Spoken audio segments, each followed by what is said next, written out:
जय जय श्री राम दोस्तों। कुछ दिनों से आपने देखा होगा न्यूज चैनल्स पर कि किसान आंदोलन अपने चरम सीमा पर आ पहुंचा है। दिल्ली के बॉर्डर पर बैरिकेडिंग तैनात कर दी गई है। सुरक्षा बल अपनी अपनी पोजीशंस लेके खड़े हो गए हैं। काफी मीडिया कवरेज इस कांड को मिल रही है, लेकिन मैं आप लोगों से एक बात पूछना चाहता हूँ, क्या ये सही में किसान है? क्या इनका रवैया, क्या इनका बर्ताव सही में किसानों की तरह है? अगर आप मुझसे पूछेंगे तो बिल्कुल ही नहीं। खालिस्तान जैसे अलगाववाद का इनको समर्थन क्यों करना पड़ा और ये लोग हमारे सुरक्षा बलों के ऊपर पथराव क्यों कर रहे हैं? इससे यह प्रतीत होता है कि यह किसान नहीं, ये विपक्षियों की एक साजिश है। इनका क्या बोलना है? इनका यह बोलना है कि सरकार हमें भरोसा दे कि वो एमएसपी हटाएगी नहीं। मैं आप लोगों से एक बात पूछना चाहता हूँ, केंद्र सरकार ने पहले ही अपना निष्पक्ष इस पे अपनी राय रख दी थी कि वो एमएसपी नहीं हटा सकती। मंडियां चालू रहेंगी, किसान अपने हक के आधार पर किसी भी कीमत पर वह अन्य कहीं पे भी बेच सकता है। लेकिन किसान यह आज बोल रहा है कि हमें गवर्नमेंट से भरोसा चाहिए। गवर्नमेंट तो स्टार्टिंग से ही भरोसा देते आ रही है, लेकिन यह सिर्फ और सिर्फ बीजेपी को बदनाम करने की एक साजिश है। भारत का चौथा स्तंभ माना जाता है हमारे मीडिया जगत को, लेकिन आज मीडिया जगत ने हमारे चौथे स्तंभ को एक धंधा बनाकर रख दिया है। तो चलिए किसान आंदोलन के आगे बढ़ते हुए हम बात करते हैं महाराष्ट्र गवर्नमेंट पर। आदित्य ठाकरे का एक इंटरव्यू आज तक पर हुआ। आदित्य ठाकरे से पूछा गया, जब फ्रीडम ऑफ स्पीच के तहत लोग अपनी भावनाओं को, अपनी बातों को जगत के सामने रख रहे हैं, तो आप उनके खिलाफ एक्शंस क्यों ले रहे हैं? इस पे आदित्य ठाकरे ने यह बोला है कि जो भी देश विरोध में कुछ भी बोलेगा, अपने फ्रीडम ऑफ स्पीच का नाजायज फायदा उठाएगा, तो उनके ऊपर कड़े से कड़े कदम हमारी गवर्नमेंट उठाएगी, जो कि हालांकि सही भी है। लेकिन मैं आप लोगों से पूछना चाहता हूँ, कंगना रनावत ने ऐसा कौन सा देश विरोधी बयान दे दिया था जिसके ऊपर उनको यह कड़ा कदम उठाना पड़ा, उनका दफ्तर तोड़ना पड़ा? सुप्रीम कोर्ट और बॉम्बे हाई कोर्ट से ऑलरेडी महाराष्ट्र गवर्नमेंट को फटकार लग चुकी है। तो एक किस चीज का कड़े कदम की बात कर रहे हैं? अगर जो भी महाराष्ट्र गवर्नमेंट के खिलाफ बात करेगा, क्या वह देश विरोधी बातें हो जाएंगी इनके नजर में? यह वही महाराष्ट्र गवर्नमेंट है, यह वही शिवसेना है जो कभी देश के खिलाफ एक लफ्ज तक सुनना पसंद नहीं करती। यह वही महाराष्ट्र गवर्नमेंट और यह वही शिवसेना है जो हिंदुत्व के खिलाफ एक भी वर्ड सुनने को तैयार नहीं रहा करते थे। लेकिन आज ऐसा क्या हुआ जो हिंदुत्व के ऊपर और भारत देश के खिलाफ काफी सारी बातें हो रही है और शिवसेना मौन धारण करके बैठी हुई है? इसका सीधा रास्ता खुलता है कांग्रेस के पास में।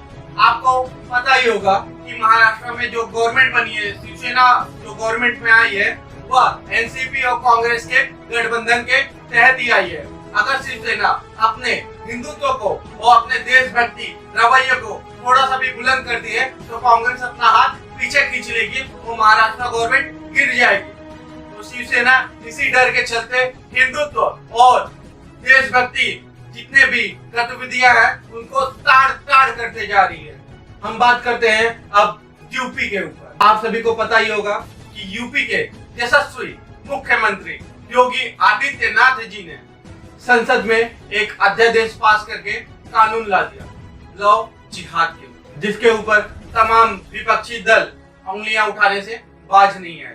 जब कभी कोई अच्छे काम होते हैं तो उस चीज के ऊपर उंगली जरूर उठती है। मैं आप लोगों से पूछना चाहता हूँ, निकिता तोमर, कुछ समय पहले निकिता तोमर को बीच सड़क पर गोली मार दी गई थी। क्या इसका समर्थन हम और आप करते हैं? बिल्कुल ही नहीं।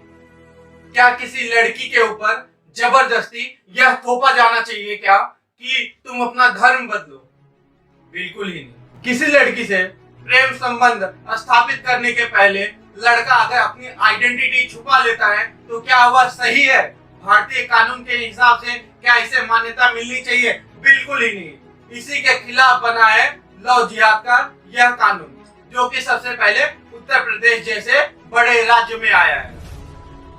लेकिन मुझे शर्मिंदा इस बात पर होना पड़ रहा है कि हमारे देश के काफी सारे पार्टी और काफी सारे यशस्वी नेता इसके खिलाफ आवाज उठा रहे हैं। मैं उन लोगों से बोलना चाहता हूँ कि प्लीज अपनी मानसिकता को दूर रखकर देशव्यापी अभियान में आप भी अपना समर्थन परस्पर देते रहें और देश को बुलंदियों तक पहुंचाते रहें। अच्छे मार्ग पर देश को ले आइए। जनता के हित में अगर कोई भी कानून बनता है तो उसका पूर्ण जोर समर्थन करें। अब हम आगे बात करते हैं कश्मीर पर। आप लोगों को पता ही होगा कि कश्मीर में धारा 370 हटने के बाद काफी सारे लोग इसके विरोध में आ गए हैं कि धारा 370 हटा ही क्यों। आप सभी को पता ही होगा कि फारूक अब्दुल्ला का एक बहुत बड़ा बयान आया था जिसके तहत उनका यह मानना था कि अब चीन को सम्मिलित करके, चीन को अपनी तरफ करके वो वापस से कश्मीर में धारा 370 स्थापित करना चाहते हैं। तो मैं आप लोगों को एक बात बता देना चाहता हूँ, फारूक अब्दुल्ला कान खोल के सुन लेना, अगर कश्मीर में धारा 370 वापस लागू हुई तो याद रखना तुम्हारे जैसे देश विरोधी लोगों को, तुम्हारे जैसे आतंकवादियों को पूर्णतः हमारी सेना सजा देती रहेगी और खून की नदियां बह जाएंगी कश्मीर से, आतंकवादियों के खून से। इतना याद रखना फारूक अब्दुल्ला, कश्मीर हमारे भारत का ताज है और अगर हमारे ताज के साथ किसी ने छेड़खानी की तो उसको बख्शा नहीं जाएगा, उसके सीने में गोलियां उतार दी जाएंगी फारूक अब्दुल्ला। और जिस पाकिस्तान और चाइना की बात कर रहे हो तुम, मैं तुम्हें बता देता हूँ, कान खोल के सुन लेना फारूक अब्दुल्ला, इस बार हमारी सेना मुंह तोड़ जवाब नहीं, मुल्क तोड़ जवाब देगी। पाकिस्तान को खंड खंड कर देंगे हम। इतना याद रखना, जिस पाकिस्तान और चीन के दम पर तुम उड़ रहे हो ना, उस पाकिस्तान और चीन को मुल्क तोड़ जवाब दिया जाएगा, मुंह तोड़ नहीं। इतना याद रखना फारूक अब्दुल्ला। अब बात करते हैं हम बीते चुनाव पर। बिहार में एनडीए ने अपनी पूर्ण बहुमत से सरकार बना ली है, जिसके ऊपर काफी लोगों ने वापस से एक रोना लगा कर रखा, ईवीएम हैकिंग, जो कि पॉसिबल ही नहीं है, क्योंकि हमें भी पता है कि हैकिंग सिर्फ उन्हीं डिवाइस में हो सकती है जो नेटवर्क के थ्रू कनेक्ट होते हैं, लेकिन ईवीएम नेटवर्क के थ्रू कनेक्ट नहीं होता, तो किसी भी एम्बेडेड सिस्टम को हैक करना पॉसिबल ही नहीं है। लेकिन मैं आप लोगों को आज एक बात बताना चाहता हूँ कि कांग्रेस हारती क्यों है। बिहार चुनाव के बाद बीजेपी ने कमर कस ली है पश्चिम बंगाल के लिए, ममता सरकार की गवर्नमेंट को पश्चिम बंगाल से समाप्त करने के लिए बीजेपी ने अपना पूर्ण जोर झोंक दिया है पश्चिम बंगाल में। लेकिन कांग्रेस में अंदर ही तनातनी चालू है अपने नेतृत्व को लेकर। अब आप मुझसे पूछेंगे कि अगर पश्चिम बंगाल में भी बीजेपी आ जाती है तो भी ईवीएम के ऊपर सवाल उठेंगे कि नहीं? ऑब्वियसली उठेंगे। क्यों? क्योंकि आजकल देश में हार जाने पर सबसे अच्छा एक रास्ता मिला है कि पूरा अपना ठीकरा ईवीएम पे थोप दिया जाए। लेकिन मैं आप लोगों से एक बात बोलना चाहता हूँ, जब इस समय बीजेपी ने अपनी पूर्ण शक्ति पश्चिम बंगाल में थोप के रखी हुई है तो यहाँ पर कांग्रेस से अपने घर के अंदर ही लड़ रही है। अगर यहाँ पे भी बीजेपी जीत जाएगी, जो कि अपने कार्य शक्ति, अपने कार्य प्रणाली के बदौलत जीतेगी, तो कांग्रेस बाद में ईवीएम पर सवाल उठाएगी, जो कि बेबुनियाद है। क्यों? क्योंकि कांग्रेस ने अभी तक अपनी कमर नहीं कसी, अपनी कोई भी शक्ति पश्चिम बंगाल में नहीं झोंकी हुई है, जो कि कांग्रेस के पतन का सबसे बड़ा कारण बनेगा। आज तक हमने ये चीज देखी है कि जितने भी बड़े बड़े नेता हैं वो सिर्फ और सिर्फ राज्यसभा के चुनाव में और विधानसभा के चुनाव में ही अपनी शक्तियां झोंकते हुए आए।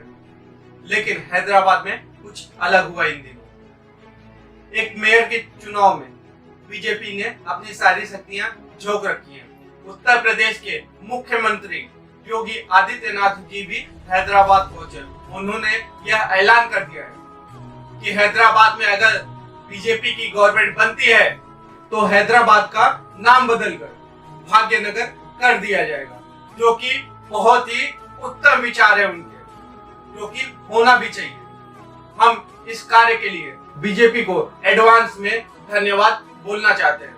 मेरा आप सभी देशवासियों से हाथ जोड़कर निवेदन है कि देश के खिलाफ कोई भी शब्द ना सुने। जो देश के खिलाफ एक भी शब्द बोलते हैं उनके खिलाफ, उनके ऊपर कड़े कदम उठाएं और उनकी कंप्लेन पुलिस स्टेशन में जाकर जरूर करें।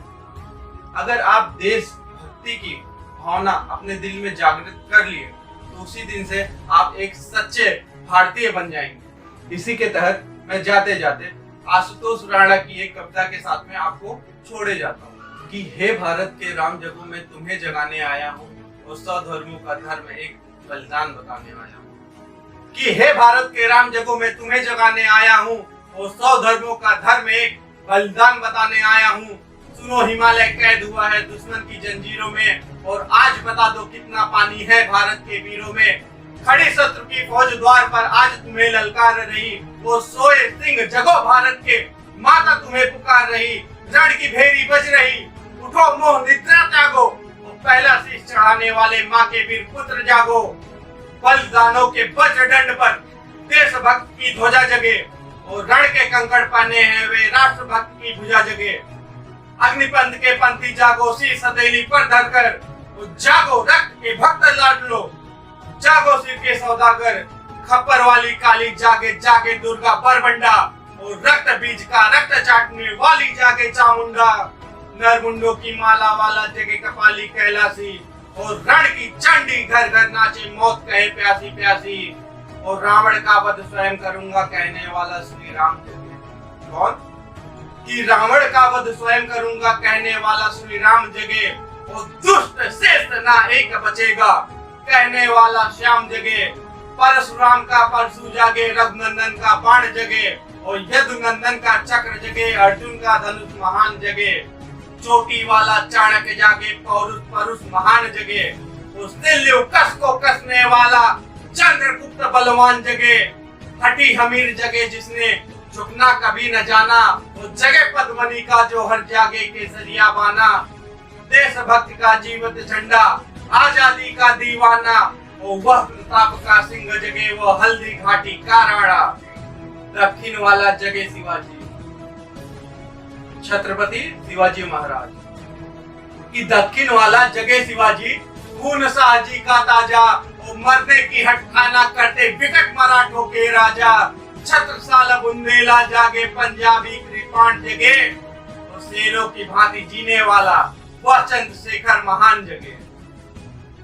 कनवाए का जगे मोर्चा पानीपत मैदान जगे और भगत सिंह की फांसी जागे राजगुरु के प्राण जगे।